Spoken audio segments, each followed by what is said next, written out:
রাহুল দ্রাবিড়ের পর ভারতীয় ক্রিকেট টিমের কোচ গৌতম গম্ভীর। এবারে এই গৌতম গম্ভীর তিনি যে কোচ হয়েছেন তার জন্য তাকে কত টাকা তার রেমুনারেশন দেওয়া হচ্ছে বা তার স্যালারি দেওয়া হচ্ছে সেটা সম্পর্কে কোনো আইডিয়া আছে কি?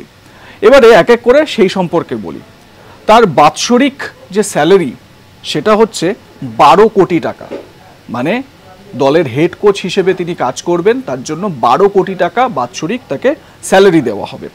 এছাড়াও তিনি যখন বাইরে ট্যুরগুলো করবেন, মানে বিদেশ ভ্রমণে যখন যাবেন, বিদেশ ভ্রমণ বলতে খেলার সঙ্গেই আর কি, খেলার জন্যই বিদেশে যখন ট্যুরগুলো থাকবে সেই সময় যখন তিনি যাবেন, সেই সময় প্রত্যেক দিনের যে অ্যালাওয়েন্স থাকবে সেটা 21,000 টাকা, মানে প্রত্যেক দিন 21,000 টাকা করে পাবেন গৌতম গম্ভীর যখন তিনি অ্যাব্রডে থাকবেন, মানে কোনো ট্যুর রয়েছে, টুর্নামেন্ট রয়েছে সেই সময়। এছাড়াও প্লেনে বিজনেস ক্লাসে ট্রাভেল করতে পারবেন তিনি। এছাড়াও 5 স্টার অ্যাকোমোডেশন পাবেন এবং তার যে লন্ড্রি এক্সপেন্স রয়েছে সেটাও বিসিসিআই বহন করবে। কেমন লাগলো জানাতে ভুলবেন না। দেখতে থাকুন আজ তাক বাংলা।